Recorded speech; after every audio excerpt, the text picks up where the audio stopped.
Vamos grabando esto. Vemos que entonces la autopercepción de Jesús nos manifiesta cierta visión de sí mismo que tiene Jesús de su divinidad.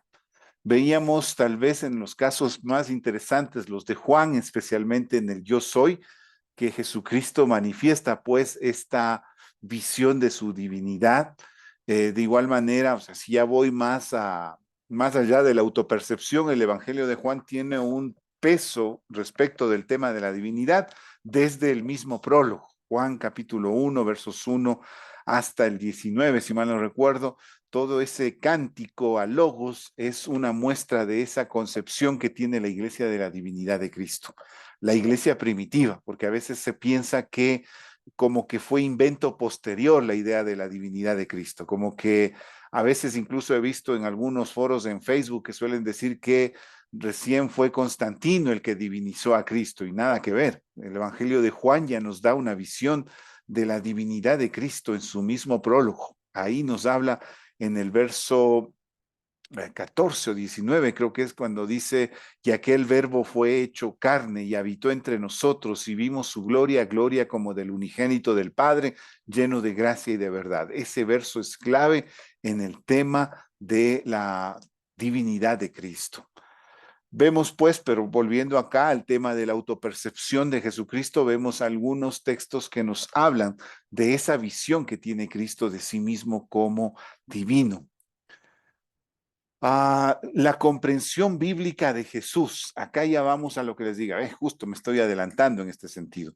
Nosotros vemos en el Evangelio, en el capítulo 1, verso 1, Theos Genjologos, en griego, que significa Dios era el verbo. Está ahí presente la idea, la visión de la divinidad de Cristo. Este es el texto que los testigos de Jehová suelen torcerle un poquito porque no les gusta. Y entonces suelen decir, un Dios era el verbo. Y la verdad, yo no sé cómo soportan esa traducción, porque esa traducción básicamente me está dando pie al politeísmo. Un Dios era el verbo. Eso es lo que traduce la traducción de los testigos de Jehová. Pero la traducción apropiada de ese texto es el verbo era Dios. Entonces le pone el énfasis, tal vez más pueden preguntarle a, a su profesor de griego sobre este tema, pero ustedes pueden ver que acá primero pone Dios, Theos, Gen, Hologos. ¿Por qué pone primero por qué primero pone a Dios? En el idioma griego, la primera palabra es la más importante, la que más peso le da a toda la oración. Entonces, la divinidad de Cristo es la que quiere enfatizar el autor de este texto. Dios era el verbo. Eso es lo que diría literalmente esa palabra. Entonces, vemos que la iglesia desde sus inicios ya tiene una percepción de la divinidad de Cristo. En Hebreos, el mundo ha sido creado por Jesucristo. Hebreos capítulo 1, verso 2. Y aquí voy a pedirle a alguno de ustedes que me puedan ayudar. Mi hermano Saúl, no sé si nos puede ayudar con Hebreos 1, 2. Ok, pastor. ¿Qué semestre están ustedes? Tercero. Tercero, pastor. Todavía no vemos griego, recién vemos después de usted vemos. Entonces ahí pueden estar disfrutando de Juan 1:1. Hebreos 1:2 dice, en estos días finales nos ha hablado por medio de su Hijo. A este lo designó heredero de todo y por medio de él hizo el universo. Por medio de él, por medio del Hijo, hizo todo el universo. Ahí está la idea de la creación en manos de Jesucristo. De igual manera, todo es sustentado por Cristo, es lo que dice en el verso 3 de ahí de Hebreos. En Hebreos 1:8 se trata como Dios, citando el Salmo 45:6. Mi hermano, ¿quién? Mi hermano Cristian Parreño, si nos puede ayudar leyendo Hebreos 1:8.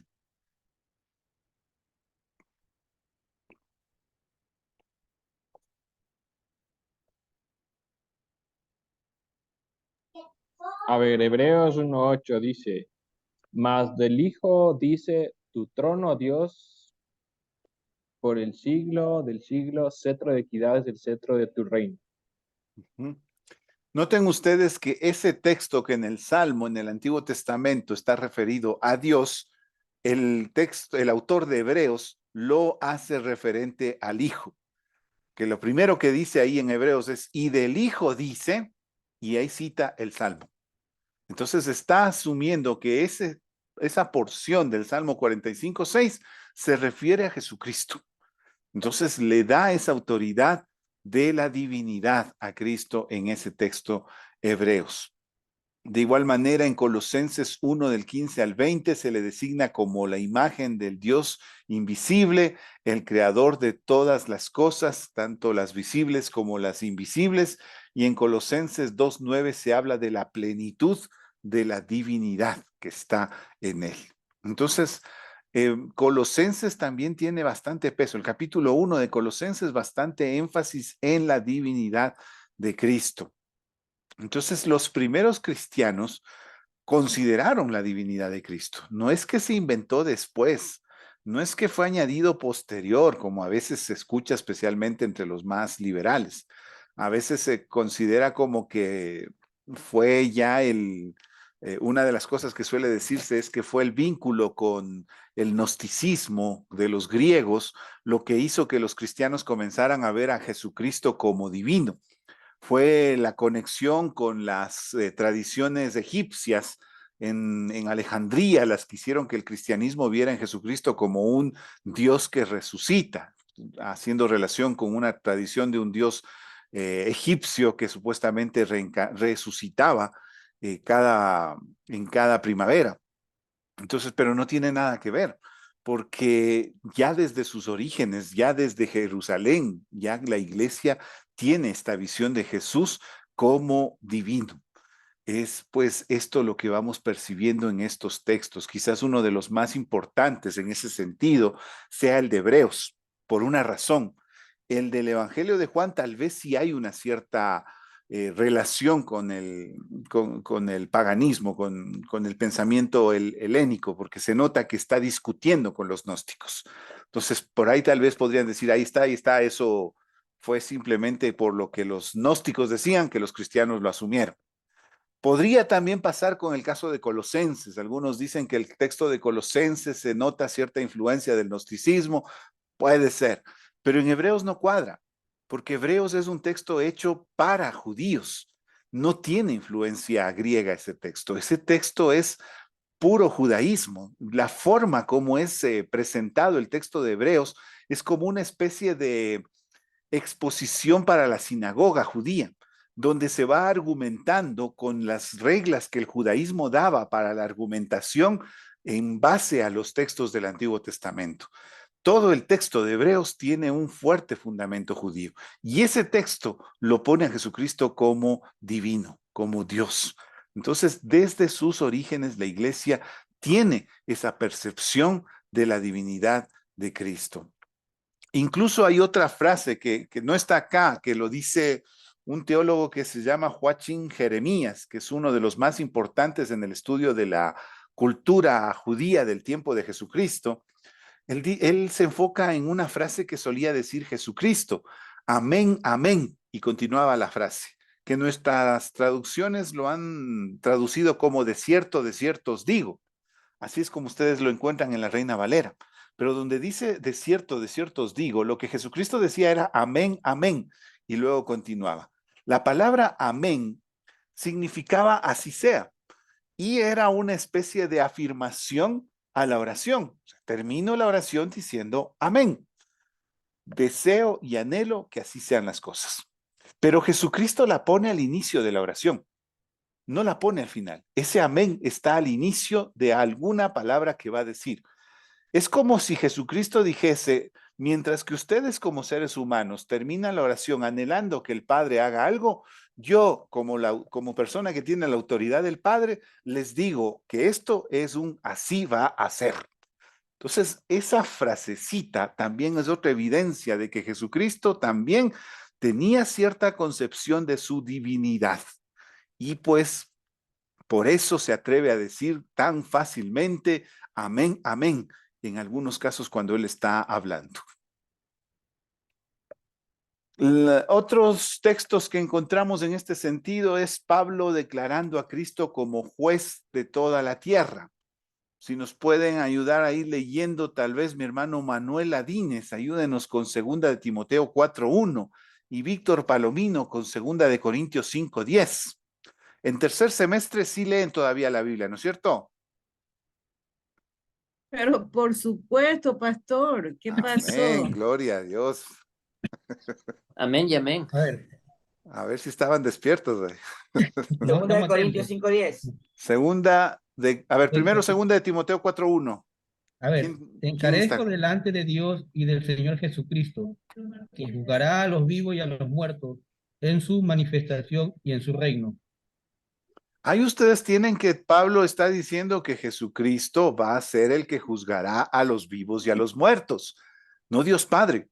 Para los judíos era Dios Padre, pero el texto de 2 de Timoteo 4:1 le entrega esa autoridad de juzgar a vivos y a muertos a Jesucristo. ¿Qué dice 2 de Corintios 5:10? Porque es necesario que todos nosotros comparezcamos ante el tribunal de Cristo, para que cada uno reciba según lo que haya hecho mientras estaba en el cuerpo, sea bueno o sea malo. Pablo lo dice como de pasada, pero esa frase, el tribunal de Cristo, tiene un peso teológico muy importante, porque está rompiendo con la tradición propia de los judíos. Está planteando a Jesucristo como el juez escatológico. Los judíos, en toda la literatura apócrifa que viene entre Malaquías y el libro de Mateo, en toda esa literatura que se da en esos años, consideraban que iba a llegar el fin del mundo, y cuando llegara el fin del mundo, Dios iba a venir como juez a juzgar a los vivos y a los muertos. Pero en este texto, Pablo dice, es Cristo el que va a venir a juzgar a los vivos y a los muertos. Le está dando una responsabilidad que solamente tenía Dios. Entonces se ve que había esa convicción de la divinidad de Cristo. Vamos con el siguiente texto. Mi hermano Pedro Mosquera, si nos puede ayudar leyendo Filipenses 2 del 5 al 11. Sí, claro. Un segundito, por favor.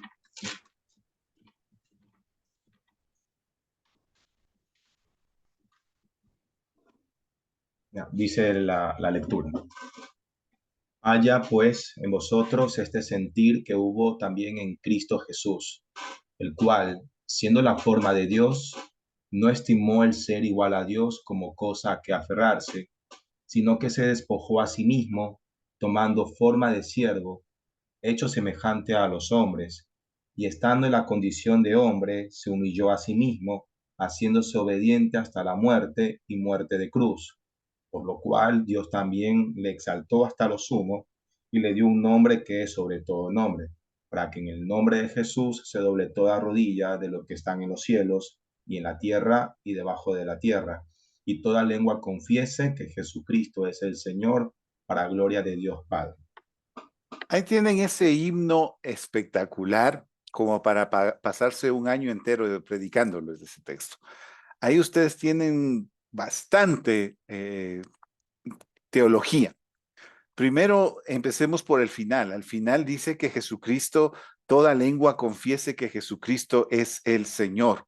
Y ahí está usando la palabra Kyrios, que generalmente se usaba para Dios en el Antiguo Testamento.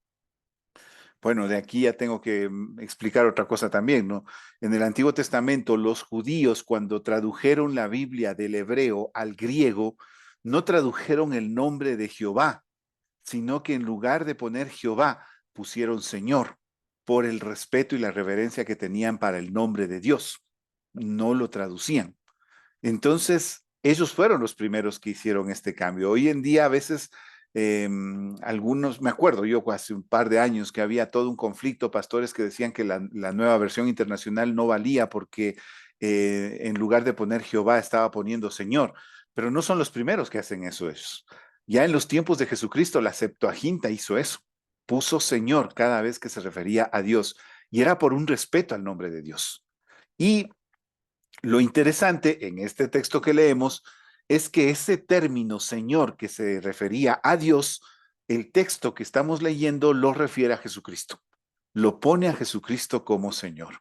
Y más adelante incluso va a ser un tema de política grave, un tema conflictivo para la iglesia, porque para ese tiempo los griegos, los romanos, perdón, consideraban que el único Kyrios era el emperador, era el César. Ellos decían, pues, Kyrios Kaiser, que significaba el César es Señor. Y los cristianos se atrevían, tenían el atrevimiento de decir, no, Cristo es el Señor. Y eso les costaba la vida, pero estaban dispuestos a hacerlo porque para ellos había un solo Señor, que era Jesucristo.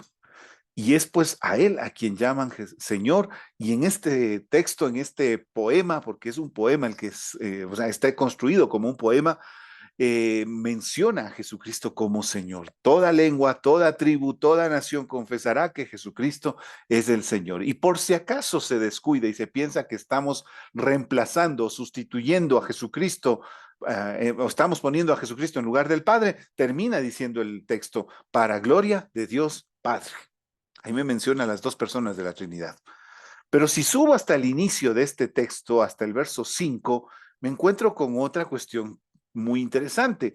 Dice que Jesucristo era igual a Dios y que no escatimó el ser igual a Dios como cosa que aferrarse. Entonces, nos habla de esa concepción que tenía la iglesia primitiva de la divinidad de Cristo. No fue añadido posterior. Ya en una de las cartas más antiguas de Pablo está presente este himno cristológico.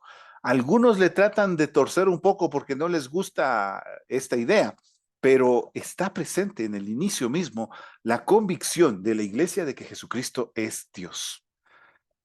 Si sigo también, como les decía, se designa a Dios como Señor en esas citas que ustedes ven ahí, Mateo 1:20, Mateo 9:38, Mateo 11:25, Hechos 17:24, Apocalipsis 4:11, y a Jesús también se lo llama Señor en Lucas 2:11, Juan 20:28, Hechos 10:36, Primera de Corintios 2:8, Filipenses 2:11, Santiago 2:1 y Apocalipsis 19:16. Pero solo a ellos se los menciona como Señor. Entonces ahí tenemos nosotros esa reverencia que le dieron a Jesucristo a partir de la resurrección, porque eso fue la clave para la iglesia primitiva. Lo que les hizo convencerse de que Jesucristo era Dios fue la resurrección. Ese fue el punto de quiebre para la fe de la iglesia. Hasta ese momento todavía Jesucristo era un profeta, era así. Pedro se atreve a decir, tú eres el Mesías, pero todavía no la tiene muy clara. Va a ser más adelante con la resurrección que ellos comienzan a darse cuenta de que con quien estaban andando era mucho más que un ser humano. Era perfectamente Dios, perfectamente hombre, como la iglesia más adelante lo va a definir.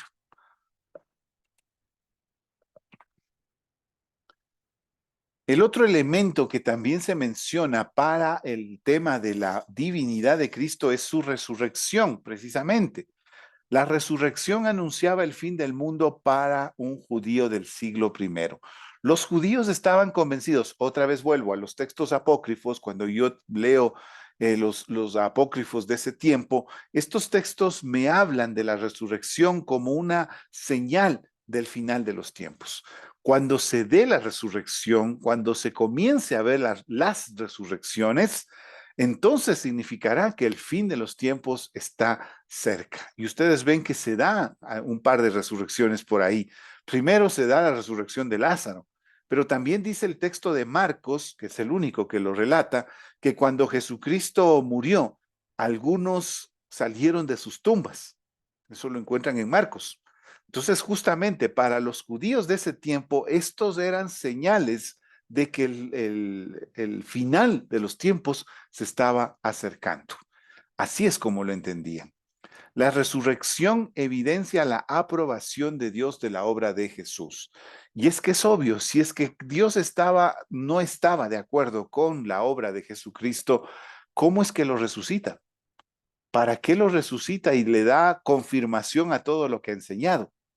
Es justamente esa resurrección la muestra de que Dios estaba aprobando su obra.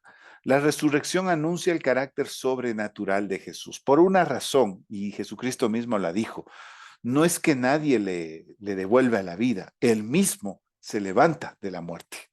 Y en ese sentido es superior a Lázaro, porque Lázaro esperó o tuvo que esperar a que viniese Jesucristo y le dijera, Lázaro, levántate y anda. Pero en cambio Jesucristo no necesitó que nadie venga a levantarlo. Él mismo venció la muerte. Eso es una evidencia de lo sobrenatural en Jesús. La resurrección declara la revelación última de Dios. Y este es un punto clave para el tema de teología.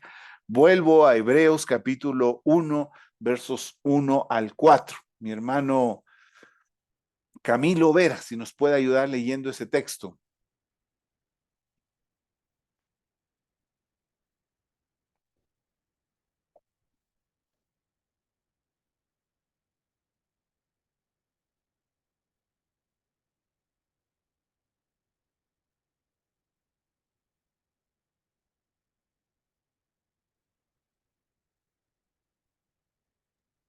Hebreos 1, ¿cuál, pastor? Perdón. Hebreos 1, verso 1 hasta el 4.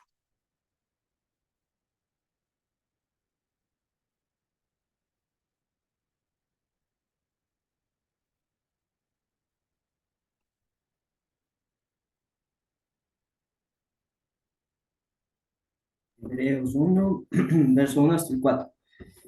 Dios, habiendo hablado muchas veces y de muchas maneras en otro tiempo a los padres por los profetas, en estos postreros días nos ha hablado por el Hijo, a quien constituyó heredero de todo, y por quien asimismo hizo el universo, el cual, siendo el resplandor de su gloria y la imagen misma de su sustancia, y quien sustenta todas las cosas con la palabra de su poder, habiendo efectuado la purificación de nuestros pecados por medio de sí mismo, se sentó a la diestra de la majestad en las alturas. Ese texto es espectacular. Primero, noten la transición que nos está planteando. Habiendo hablado Dios muchas veces y de muchas maneras a los padres por los profetas, en esas palabras nos está resumiendo el Antiguo Testamento. El Antiguo Testamento es el hecho de que Dios hablaba a la nación de Israel por medio de los profetas. A través de ellos fue narrándoles o compartiéndoles su voluntad, Dios. Ese fue el proceso o ese fue el modo en el que se dio esa revelación para el pueblo del Antiguo Testamento. En este postrer tiempo, Dios decide revelarnos y decide darnos la revelación máxima en su propio Hijo. Entonces, ¿dónde está el punto máximo de la revelación? Aunque ustedes no me crean, no está en Cash Luna, no está en Guillermo Maldonado, no está en Dante Gebel. La máxima revelación está en Jesucristo. Él fue el punto final de la revelación. Ni siquiera el Apocalipsis. El Apocalipsis simplemente es una extensión de lo que Jesucristo va a hacer. Si ustedes ven el Apocalipsis no me está hablando del 666, no ese es el tema central del Apocalipsis. El tema central del Apocalipsis es Jesucristo. Jesucristo como vencedor de la historia. Ese es el tema central del Apocalipsis. Pero a veces como nos gustan más los monstruos y nos gustan más las películas de Marvel, nos enfocamos más en ver cómo son los monstruos del Apocalipsis, ¿no? Y estamos más emocionados en ver cómo será el dragón y que cómo será la bestia y que cómo será el falso profeta. Y eso es lo que más nos llama la atención. Pero en realidad el tema central del Apocalipsis es Cristo como vencedor de la historia. Cristo como el que logra superar a todos estos que buscan la destrucción de la humanidad. Entonces, incluso el Apocalipsis es simplemente otro reflejo de Jesucristo, que es la revelación máxima de Dios. Entonces, no podemos nosotros andar esperando nuevas revelaciones hoy en día. Sí podemos esperar orientación de Dios por medio de su Espíritu Santo para tomar nuevas direcciones como iglesia, sí, puede ser. Que Señor, ayúdanos porque queremos ver si debemos fundar la iglesia en este barrio o en el barrio de al lado. Dios puede hacer su obra y mostrarte eso, pero eso no es revelación. La revelación máxima de Dios ya vino en Jesucristo. Esa es la revelación completa, lo que Dios quería que sepas sobre Él. Entonces, eso se da en Jesucristo. Y eso me muestra qué fuerza y qué peso tiene Jesucristo como un ser divino en el texto bíblico. Ahora, vamos viendo las desviaciones de este tema. ¿Hay alguna pregunta antes de pasar a este asunto? No, está claro, pastor.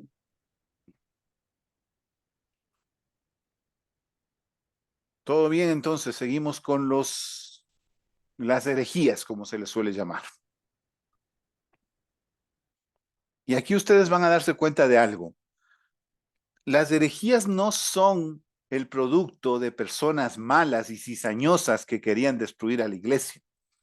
Las herejías básicamente son pequeñas desviaciones de la doctrina central de la Biblia.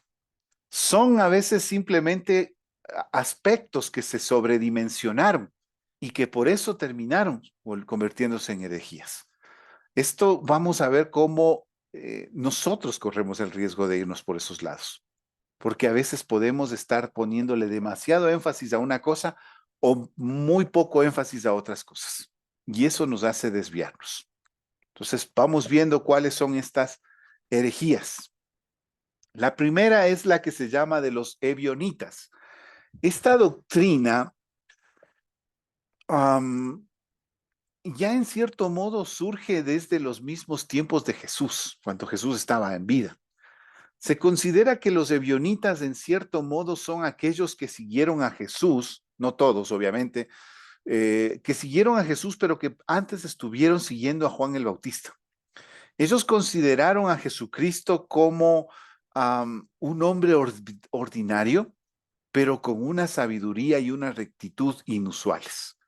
Es decir, ellos no aceptaron la divinidad de Jesucristo.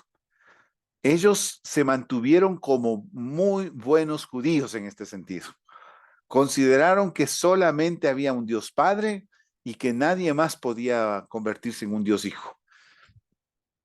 Llegan incluso los ebionitas a considerar que lo que máximo puede darse es que Jesucristo fue adoptado como hijo, mas no de naturaleza divina, sino solo adoptado como hijo por su rectitud y por su sabiduría. Hasta ese punto, dicen ellos, se puede llegar. Rechazaban, negaban pues la deidad de Jesucristo, y en cierto modo vemos a estos primeros ebionitas en las polémicas que se encuentran en la carta a los Corintios y en la carta a los Gálatas. Ahí ya nosotros vemos cómo ya se va desarrollando este movimiento. Si tú lees la carta a los Corintios, ahí tú encuentras una serie de conflictos con los judaizantes, que son aquellos que decían a la iglesia que si querían ser buenos cristianos, tenían que primeramente ser buenos judíos. Solo de esa manera se puede hacer, decían ellos. Y entonces Pablo se rasga las vestiduras y dice, ¿cómo van a decir eso? Incluso a los Gálatas les llega a decir, Gálatas insensatos, tanto haber corrido para nada. Pero se nota que está indignadísimo Pablo, porque después de todo el énfasis que se ha puesto en que la salvación era por la gracia de Dios, por la fe en Jesucristo, debido a estos judaizantes, todos los que se estaban convirtiendo al cristianismo estaban pensando que también tenían que circuncidarse, que tenían que guardar el sábado, que tenían que guardar el día de los tabernáculos, la Pascua y todas las fiestas y tradiciones judías. Entonces Pablo les dice, no es así. Ustedes están haciendo algo de lo cual Dios ya nos liberó a los judíos. Pablo les está diciendo eso. A nosotros los judíos Dios ya nos liberó de eso. Y ustedes quieren cargar con eso. Si fuese, incluso les llega a decir Pablo, si fuese por cuestión de guardar la ley, yo soy el más judío de los judíos. Entonces yo ya debería ser salvo, pero no soy salvo por las obras, les dice. Soy salvo por la gracia de Jesucristo. Entonces, en lugar de volver a la ley, más bien manténgase en la gracia de Dios. Entonces, los judaizantes que estaban trayendo ese tipo de mensajes a los de Galacia y a los de Corinto son los primeros indicios de este grupo que se va a llamar ebionita. Ebionita viene de una palabra hebrea que significa pobres. Ellos si hay algo que les gustó bastante del mensaje de Jesucristo, era eso de tener cuidado con las riquezas. Ese mensaje les gustó bastante. Entonces ellos siempre andaban evitando tener riquezas o posesiones y más bien dependiendo solamente de Dios. Entonces, por esa razón se les llamó los ebionitas. En su ética podríamos decir muy, muy dignos de imitar, pero el problema es que se volvieron legalistas. Ese fue el problema.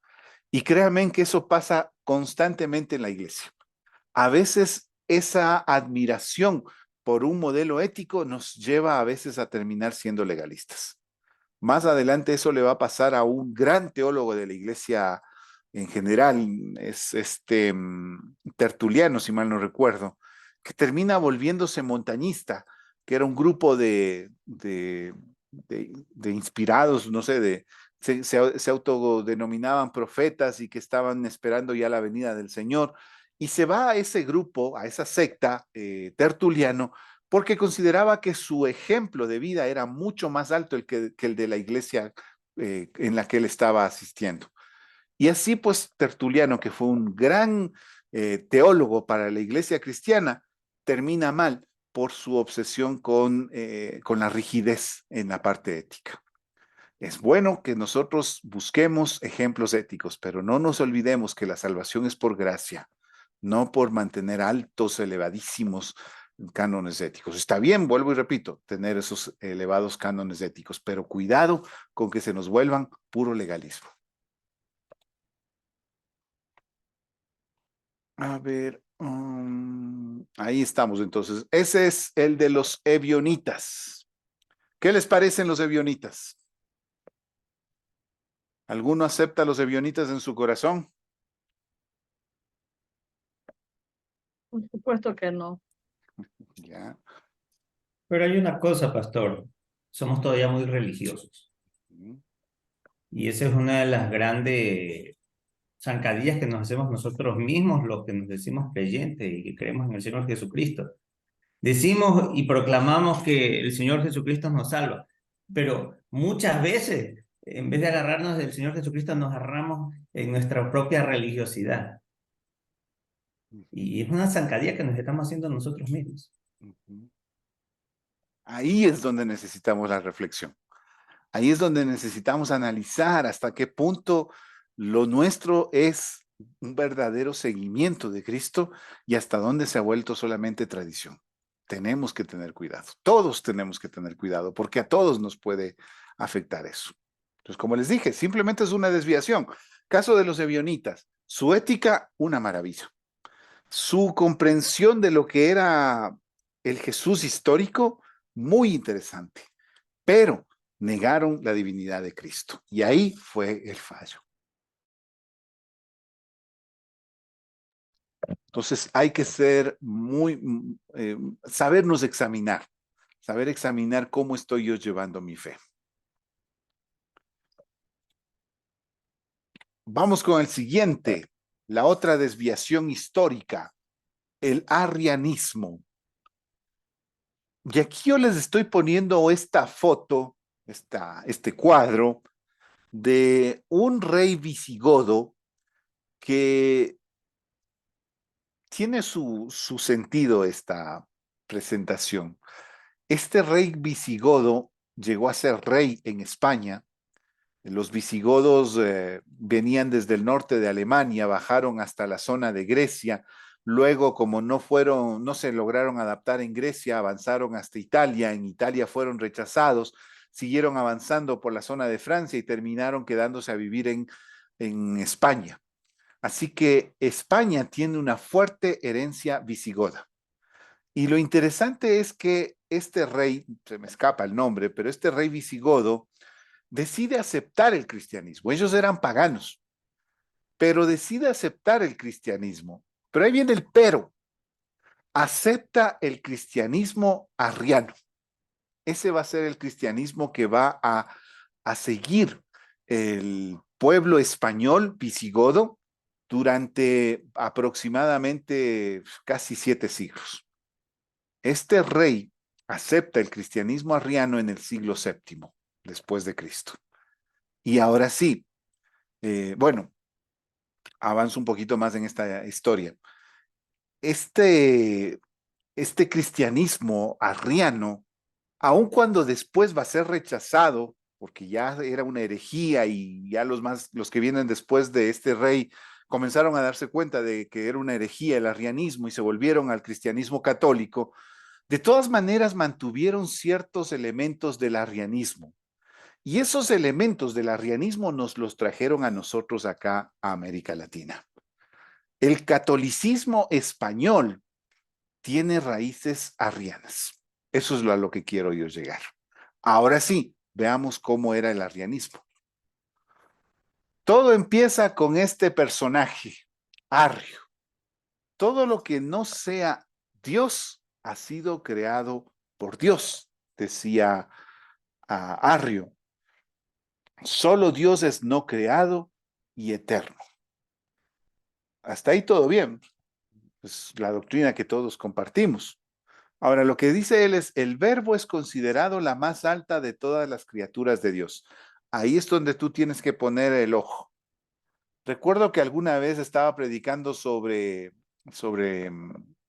me parece que era el credo, estaba explicando el credo, les estaba mostrando que muchos de los puntos del credo nosotros los creemos, creo en Dios Padre Todopoderoso, lo creo, creador del cielo y de la tierra, lo creo, y en Jesucristo su Hijo, lo creo, que nació de María siendo virgen, lo creo, no creo en la Virgen María, pero creo que Jesucristo fue nacido de María siendo virgen, eso yo lo creo. Y así yo les iba explicando lo que dice todo el credo y en qué aspectos sí creemos y en qué aspectos no creemos. Y en una parte me acuerdo que nosotros llegamos a este punto, ¿no? Entonces les tuve que hablar sobre este tema. Me acuerdo que les pregunto, les digo, mis hermanos, ¿ustedes qué creen? Les digo. Jesucristo es la más hermosa, la más sublime, la más gloriosa creación de Dios. Y me acuerdo que toda la iglesia casi dice, amén. Yo les dije, pecadores. Si estuvieran en el siglo primero, les hubieran quemado por herejes. Porque estaban diciendo justo lo que dice Arrio. Arrio estaba diciendo que Jesucristo era la más hermosa, la más sublime, la más gloriosa creación de Dios. Estaba Arrio diciendo que Jesucristo no era Dios, era creado por Dios. Era la mayor creación de Dios, pero era creación, no era Dios. Entonces, ahí es donde viene el problema con Arrio. Arrio no aceptaba la divinidad de Jesucristo. Él consideraba que Jesucristo eh, era, en cierto modo, tal vez en la misma línea de los ebionitas, adoptado como hijo, pero de ahí no podía pasar. Incluso aquí ustedes noten algo. Aquí yo le pongo el verbo. El verbo es considerado la más alta criatura de Dios. No estoy hablando solamente de Jesucristo ya. Estoy hablando de Logos. Estoy hablando del Hijo. El Hijo de Dios es creado por Dios, según Arrio. Y cuando dice eso, lo que estaba diciendo es que Jesucristo tiene un principio y que también puede llegar a tener un fin, mientras que Dios Padre no. Ahí viene el problema. Entonces, ahí vino también el conflicto que se dio en ese tiempo. Consideraba que si el verbo es coeterno con el Padre, habría dos principios autoexistentes, es decir, un politeísmo. Lo que estaba diciendo Arrio es que si hay un Dios que llamamos Padre y hay otro que llamamos Hijo y que también es Dios, tenemos dos dioses. Entonces, no podemos nosotros aceptar eso. La única solución que ve Arrio es que el uno simplemente fue creado por el otro. Esa fue la conclusión a la que llegó Arrio. Incluso él llegó a mostrar textos bíblicos que para él consideraba estaban evidenciando que el Hijo fue creado. Proverbios 8:22, mi hermana Mercedes. Hechos 2:36, mi hermana Diana. Romanos 8:29, mi hermana Yolimar.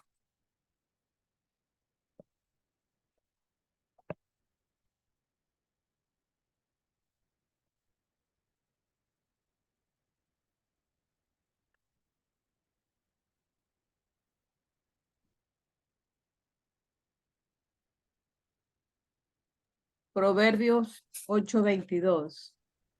Jehová me poseía en el principio, ya de antiguo, antes de sus obras. Ese texto habla sobre la sabiduría. Y para los griegos la sabiduría se le daba un nombre, era el logos. El logos era la sabiduría del universo. Entonces, lo que hizo Arrio simplemente fue sumar y restar. El logos es la sabiduría. De la sabiduría, Proverbios 8:22 dice que desde el principio Dios la poseía, significa que la sabiduría fue creada por Dios, no es coeterna con Dios. Entonces, conclusión, la sabiduría, es decir, Cristo, fue creado por Dios. Hechos 2:36.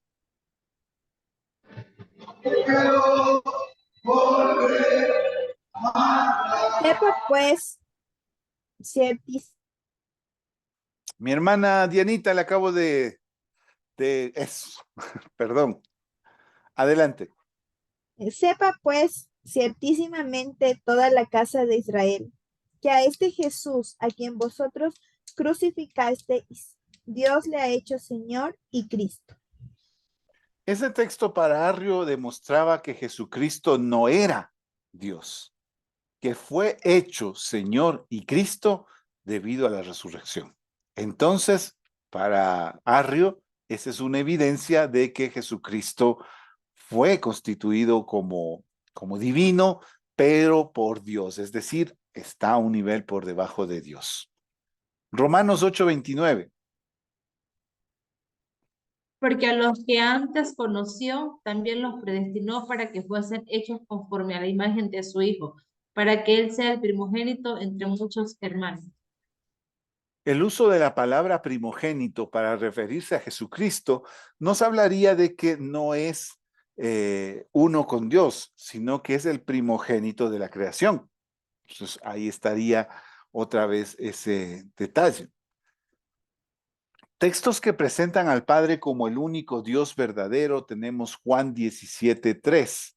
Si nos puede ayudar leyendo este texto, mi hermano Jefferson. Juan 14:28, mi hermano Alejandro Mosquera. Y Marcos 13:32, mi hermano Saúl Castro. Listo, Juan 17:3 dice, y esta es la vida eterna, que te conozcan a ti, el único Dios verdadero, y a Jesucristo, a quien has enviado. De acuerdo a Arrio, ese texto está haciendo referencia al único Dios verdadero y se le añade al Hijo, a quien has enviado, pero no lo referencia como igual al Padre. Entonces, en ese texto se basaba Arrio para decir Jesucristo no es Dios. Juan 14:28, ¿qué nos dice?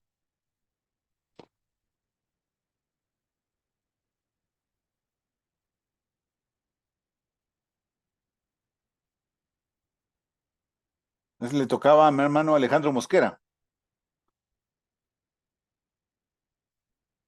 Ah, está en pleno evento, mi hermano. Está en evento, sí. Ya. Entonces, perdón. No se preocupe, mi hermano.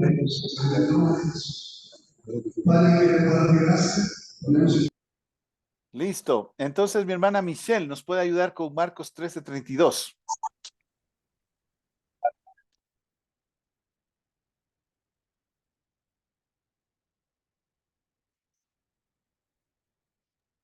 Pastor, si quiere le leo Juan 14:28. A ver, entonces Juan 14:28 y luego mi hermana Michelle. Habéis oído que yo os he dicho, voy y vengo a vosotros, si me amarais, os habríais regocijado, porque he dicho, yo voy al Padre, porque el Padre mayor es que yo. Ese texto para Arrio ya es la evidencia sublime. Mayor es el Padre que yo. Jesucristo constatando que es inferior al Padre. Mi hermana Michelle.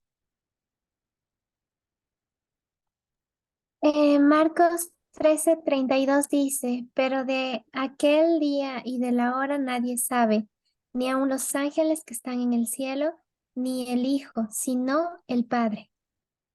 ahí nosotros tenemos que hay ciertas cosas que el Hijo no conoce y que en ese sentido pues mostrarían una cierta imperfección en el Hijo. Entonces todos estos son ejemplos que muestran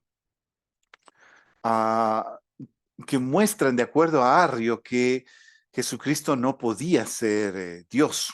Entonces eso va a ser el planteamiento de Arrio y que va a remecer un poco la fe en ese momento. Va a necesitar una discusión que va a llegar hasta el concilio de, ¿cómo es esto? Hasta el concilio de Calcedonia, no, antes de Nicea, Nicea, hasta el concilio de Nicea va a Perdón. llegar toda esta discusión para tratar de demostrar la divinidad de Jesucristo. Entonces, ¿qué es lo que va a decir la iglesia al respecto? Déjenme mostrarles de nuevo las citas.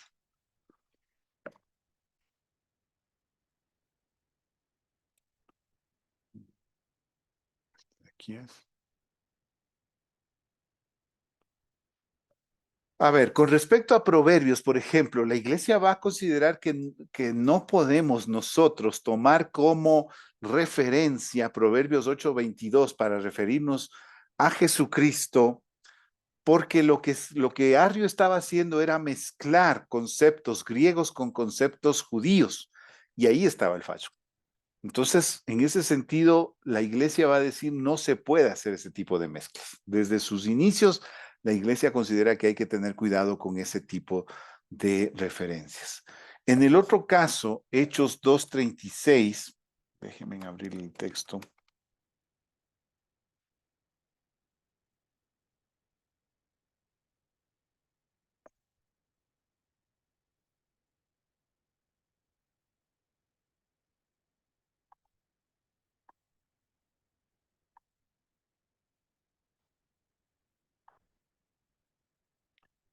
En la prédica que hace Pedro, donde dice, sepa pues ciertísimamente toda la casa de Israel que a este Jesús a quien vosotros crucificasteis, Dios le ha hecho Señor y Cristo, no está haciendo referencia a una creación, sino que está haciendo referencia a una constitución.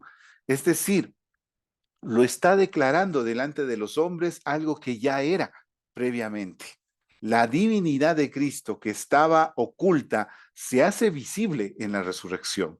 Y eso es algo que también vemos en Romanos capítulo 1, verso 4, donde también el texto parecería decir algo similar. Dice que fue declarado Hijo de Dios con poder, según el Espíritu de Santidad, por la resurrección de entre los muertos. Parecería como que estuviese diciendo que la resurrección es el momento en que Jesucristo se hace Dios o que se hace divino, pero no es eso lo que está planteando Pablo y no es eso lo que estaba planteando Pedro. Lo que ellos están planteando es que la resurrección hizo evidente la divinidad de Cristo. Es el momento en el cual se hace evidente y se constituye pues ese señorío de Cristo sobre la muerte. Entonces no es que empieza a ser Dios en ese momento, sino que se manifiesta a la humanidad ese ser Dios. De igual manera, si vamos al otro texto, textos que presentan al Padre como el único Dios verdadero, ese es incluso un poco más fácil, porque asimismo como en Juan 17:3 nos muestra a Jesucristo como el único Dios verdadero, también hay textos en los cuales el mismo Jesucristo se muestra como idéntico al Padre.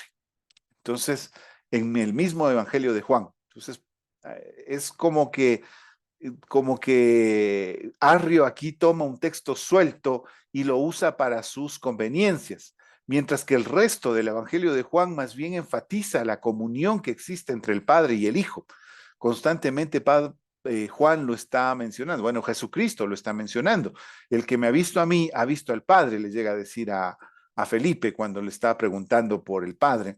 De igual manera, mi Padre trabaja, hasta hoy trabaja y yo también trabajo, habla de esa armonía que existe. Entonces, el mismo Evangelio de Juan habla, así como habla del único Dios verdadero, habla también de esa armonía entre el Padre y el Hijo. Más aún, cuando habla del envío del Espíritu Santo, llega a decir Jesucristo, el Espíritu Santo, que yo enviaré del Padre, habla de una comunión en esta labor.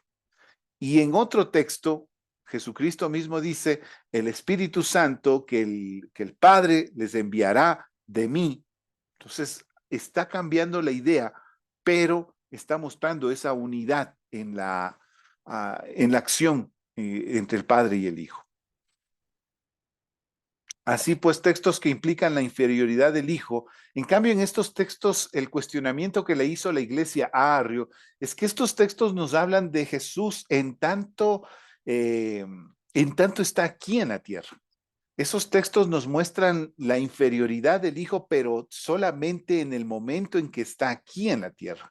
No nos está hablando de su naturaleza como Logos o su naturaleza como el Hijo de Dios. Simplemente nos está hablando de ese momento en el cual, según Filipenses, el texto que leímos, se despojó a sí mismo, haciéndose igual a nosotros. Está hablándonos de ese momento en el cual se humilla a sí mismo con tal de podernos salvar. En ese momento sí se da una inferioridad, pero es una inferioridad circunstancial, no una inferioridad esencial. Y lo mismo pasa con el texto que habla sobre las imperfecciones del Hijo, que no conoce ciertas cosas. Jesucristo mismo se somete a cierto desconocimiento con tal de poder asemejarse a los seres humanos. Porque si no, imagínense en qué locura hubiese sido el Hijo de Dios, su mente, todo el conocimiento del universo en un bebé de 3 meses. Hubiese sido una locura.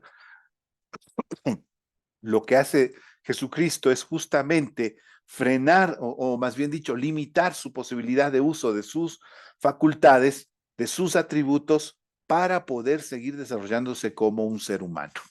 Pero eso lo estaremos viendo más adelante cuando hablemos de la naturaleza humana. Entonces, con todos estos argumentos, la iglesia va a rechazar el arrianismo, pero el arrianismo va a tener bastante fuerza. ¿Qué es lo que planteaba Arrio ya en la parte práctica o en la parte ética? Arrio planteaba que siendo Jesucristo una persona que fue aceptada por Dios debido a su grandeza ética y moral, entonces es nuestro ejemplo a seguir, es nuestra guía espiritual. Y nosotros nos vamos a salvar en la medida en que también sabemos seguir el ejemplo de Jesucristo. Se vuelve entonces la salvación una cuestión de obras. Y eso es lo que va a asumir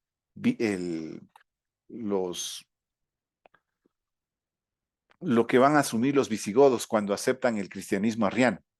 Una fe, o más bien dicho, un cristianismo de obras. Y ese cristianismo de obras es el que se va a desarrollar a profundidad en la Iglesia Católica Española, a pesar de que luego ya rechazan el arrianismo. Y ese catolicismo de obras es el que lo van a traer acá a América Latina. Pero aún hay más. Hay bastante condumio en este problema. Porque también hay otro detalle. Los musulmanes invadieron España durante varios siglos. Y durante varios siglos los cristianos estuvieron peleando contra los musulmanes en la península ibérica. Y saben decir, no sé si ustedes habrán oído, escoge bien a tus enemigos porque terminarás pareciéndote a ellos. Y es algo que también se puede percibir en el catolicismo español. Tiene bastante influencia incluso del Islam. Una de las influencias que tiene del Islam que se puede percibir es una cierta fascinación casi por el tema de la muerte, que lo podemos ver nosotros en las grandes procesiones de Jesús del Gran Poder y algunas otras procesiones que se dan del catolicismo y que parecería como que estuviesen exaltando la figura adolorida y atormentada de Jesucristo. Un Jesucristo sufriente, un Jesucristo agónico, un Jesucristo doliente constantemente. Ese Jesucristo es el que van a traer a América Latina. Y ese Jesucristo es el que se va a ir expandiendo por toda América Latina. Hasta el día de hoy sigue todavía esa visión. Si ustedes ven cuadros católicos de Jesucristo, van a ver casi siempre a un Cristo sufriente, a un Cristo agónico. Y ese va a ser la herencia que tiene la Iglesia Católica de los musulmanes primeramente y de los arrianos en segundo lugar. De los arrianos, en cambio, ¿qué relación tiene con este Jesucristo agónico?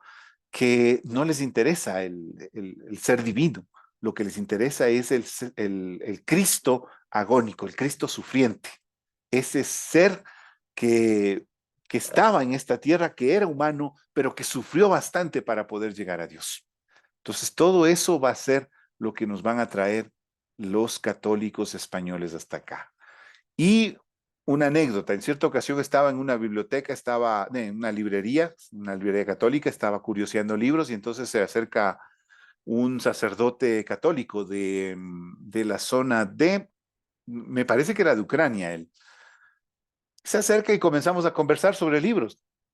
Y entonces me cuenta él que venía para hacer como su no sé cómo llamarlo, ¿no? Su pastoral, su año de servicio social, algo así, vino a América Latina.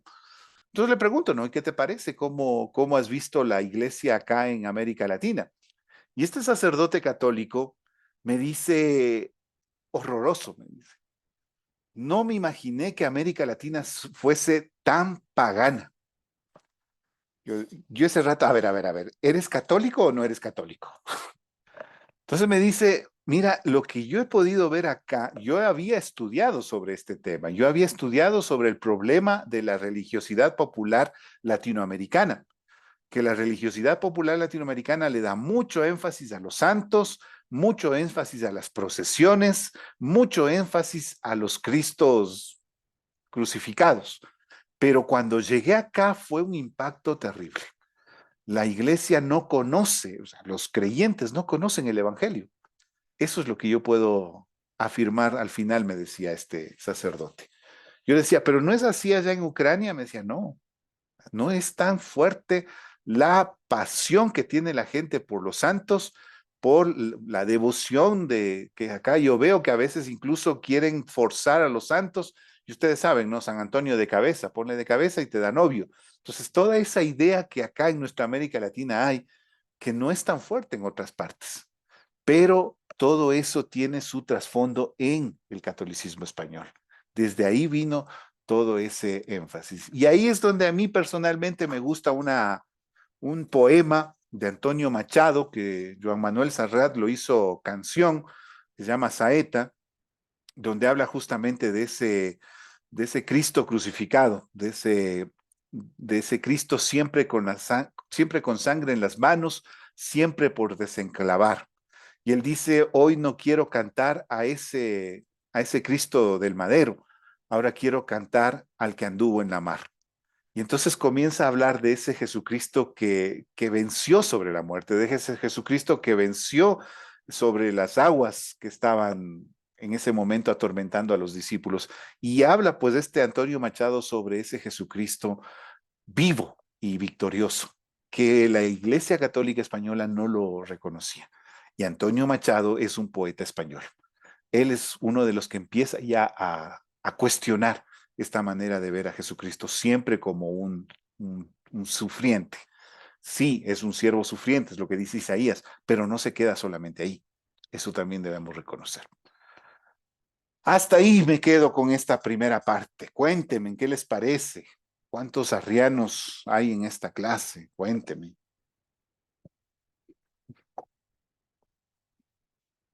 No diga eso, pastor, sino entonces el seminario ha fracasado con nosotros. Ya sabe que soy molestoso yo. Ya lo sé. ¿Qué me dicen? ¿Qué les parece esta cuestión del arrianismo? Pastor, o sea que me da la idea de que el arrianismo tiene su pensamiento en un Cristo como un Dios rebajado, ¿no? Le ha Sí, pegado ¿verdad? al clavo con esa frase. Sí, me da Como la una especie de impresión. Dios rebajado, sí. Claro, sí. Eso es lo que según he entendido su explicación. Bien. Y quieren más todavía. ¿Saben de dónde viene el Islam?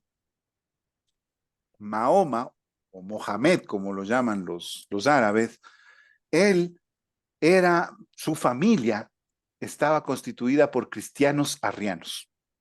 Los padres del fundador del Islam eran arrianos.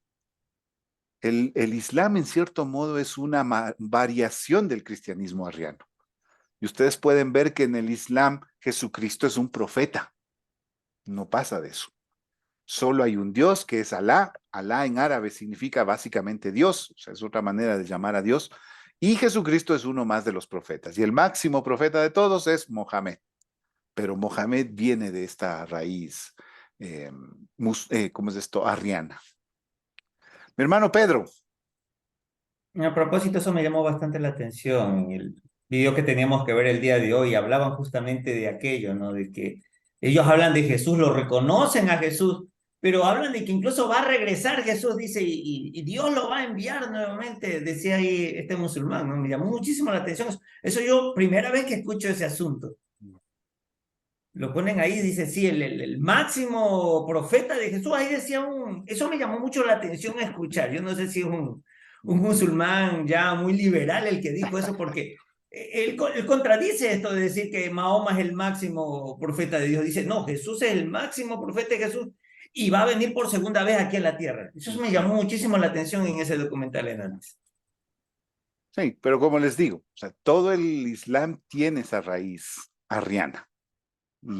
Y ahí es donde conectó incluso con el pueblo visigodo. Mi hermano Agustín. Bueno, a mí me llamó la atención, quería confirmar un poco lo que usted estaba diciendo acerca del el catolicismo que vino, el arrianismo que vino, digamos, por la influencia española hacia Latinoamérica. Me llamó la atención también a mí en Europa en general. Y también en Estados Unidos, el catolicismo lo manejan de una manera diferente al que nosotros lo vemos en Latinoamérica. Realmente incluso dentro de las iglesias no hay tantas figuras de santos y tantas esculturas, se podría decir, y tanta, a cierto punto, iconismo, ¿no? que existe en Latinoamérica. Y llama mucho la atención, como tal vez mencionaba ese sacerdote, el desconocimiento por completo del evangelio en Latinoamérica en general. Que a diferencia de otros países, cuando yo me encuentro con católicos de otros lugares, son católicos que conocen el evangelio y siguen a Jesús. Entonces, muchas veces incluso puede llegar hasta la confusión de, llegan a ser cristianos o no, porque realmente están siguiendo a Jesús de una manera que hasta yo podría decir son cristianos, lo que no se ve en Latinoamérica. Entonces eso genera también unas ideas también nuevas por ahí. En cuanto al arrianismo también, esta parte de alguna manera dejar a Cristo solo con su parte humana. Yo escuché alguna vez un comentario sobre que Jesús sí fue creado humano, pero logró pasar la prueba y al lograr pasar la prueba consiguió su divinidad. Y que hubieron varias personas de las que fueron probadas y muchos no pasaron, pero Jesús fue el único que sí pasó. ¿Hay alguna cosa que ver con esto? ¿Tiene conexión con el arrianismo o eso es algún otro movimiento? No estoy seguro si sea el mismo, es posible, pero para no hacernos muchos líos, recuerden lo que yo les dije, está la línea central de la ortodoxia cristiana que plantea que Jesucristo es perfectamente Dios y perfectamente hombre. Las desviaciones, las herejías tienden a sobredimensionar la una y a menospreciar la otra. Entonces, cualquier doctrina que me lleva a menospreciar la divinidad o a menospreciar la humanidad, estamos hablando ya de esas desviaciones. Entonces, puede que sea la misma Los testigos de Jehová los testigos de Jehová y los adventistas son arrianos modernos. Los testigos de Jehová más que nada. Los adventistas, bueno, están conectados porque de hecho tienen un mismo origen, pero como que tratan de acercarse un poco más a la línea cristiana como tal. ¿Quién está con el micrófono prendido?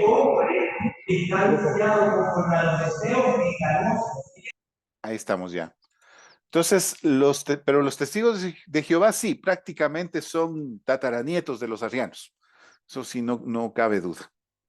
No le ponen nada de énfasis a Jesucristo. El único que realmente es Dios es Jehová.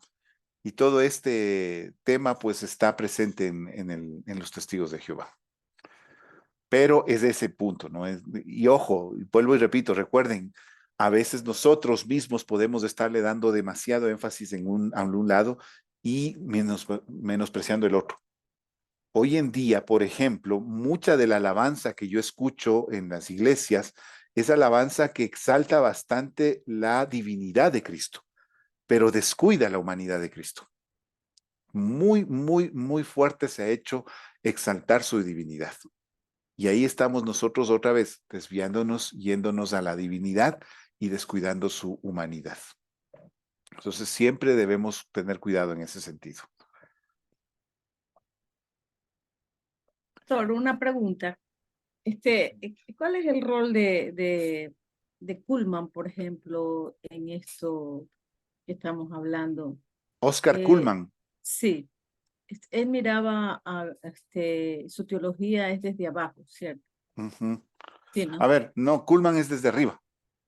Desde arriba. Sí, sí, porque sí. él decía que los judíos no pensaban en el ser como tipo metafísico, que ellos no miraban a Cristo solamente como Cristo histórico. Algo así usted dijo en una clase. No sé si ¿Estamos hablando de Kuhlman o de Bullman? Bullman creo que es. Bullman es otro. Él sí es un poco más liberal y él sí es la cristología desde abajo. Ah, ya, Bullman. Sí, sí, sí. Perdón. Ajá.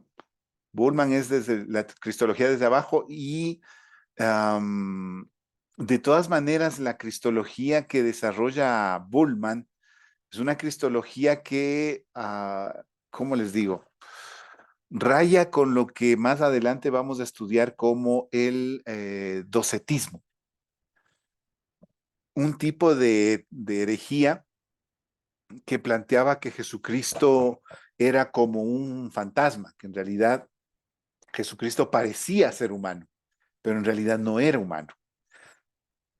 Solamente vino a la tierra en apariencia de ser humano para poderse identificar con nosotros, pero cuando ya llegó la cruz, él no sufrió la cruz.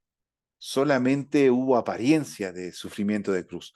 ¿En qué sentido digo que la teología de Bullman se parece a la del docetismo?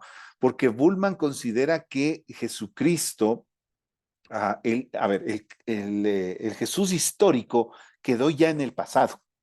El Jesús histórico vivió en su tiempo y en realidad no resucitó. En carne y hueso no resucitó, según Bullman, sino que solamente resucitó en el corazón de los que creían en él.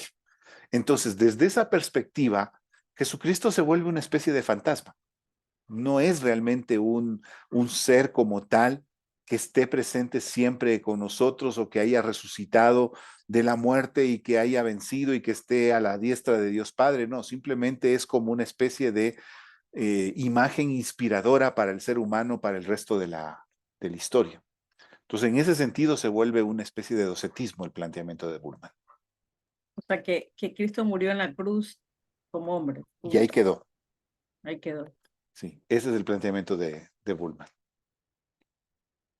Por eso les digo que cuando yo estaba en el seminario me prohibían leer a Bullman. Recuerdo que algún momento me fui a Chile a estudiar por allá y como no tenía dónde quedarme a dormir, los hermanos del seminario allá en Chile, en Santiago, me prestaron una habitación en el seminario. Entonces yo cerraba el seminario y para mí fue la gloria ese tiempo, porque cerraba el seminario y tenía la biblioteca para mí solito. Y me pongo a leer, pues lee una cosa, lee otra cosa, lee otra cosa. Cuando de repente me encuentro detrás de uno de los estantes de libros unas cajas selladas que decía no tocar. Quito eso, abro y leo un letrero que decía prohibido. Quito el letrero ese y me encuentro un libro de Bullman. Yo quería decir no, va de retro Satanás, pero no pude. Y me puse a leer esos libros. Y la verdad es que sí, o sea, muchas cosas son cuestionables en Bullman, pero hay cosas que son muy interesantes. Lo que yo les recomendaría, si ustedes quieren leer a Bullman, es el comentario que él hace sobre el Evangelio de Juan. Ahí hace un análisis del tema del amor que es espectacular. Sáltese en todo lo que habla en contra de la resurrección y enfóquese en el asunto del amor, y es muy, muy bueno ese texto. Claro que al poco tiempo ya se dieron cuenta que estaba leyendo eso y desaparecieron esos libros, no sé cómo. Vamos al receso entonces. Estamos volviendo 10:50 para continuar con la humanidad de Cristo. Listo. Bendiciones.